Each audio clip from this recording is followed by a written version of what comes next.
చాలా important. Ration కార్డులు కూడా చాలా మందికి రాక ఇబ్బంది పడుతున్నటువంటి పరిస్థితి. ఇందిరా ఆత్మీయ భరోసా కూడా ముఖ్యమైనటువంటి పథకం. ఇవాళ ఒక దిక్కు మనం 100 ఎకరాలు ఉన్నటువంటి వాళ్ళకు కూడా రైతు బంధు పోయిన ఎకరం గుంట లేకున్నా కూడా రూపాయి కూడా లబ్ధి జరిగినటువంటి పరిస్థితి ఉన్నది. కాబట్టి వాళ్ళని కూడా దృష్టిలో పెట్టుకొని పేద వాళ్ళ పూరెస్ట్ అదే విధంగా 20 రోజులు పనిచేసినటువంటి ఆ కూలి కుటుంబానికి ఖచ్చితంగా 2 విడతలుగా 6,6 వేల చొప్పున ఇవ్వడం జరుగుతా ఉంది.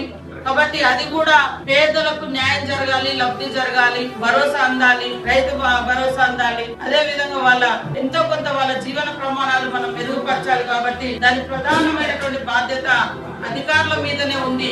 ఈ పథకాలు మొత్తం ఒక కమిట్మెంట్ తో అమలు చేస్తే అంత పేదలకు న్యాయం జరుగుతుంది, పేదలకు ఈ పథకాలు అందుతాయి.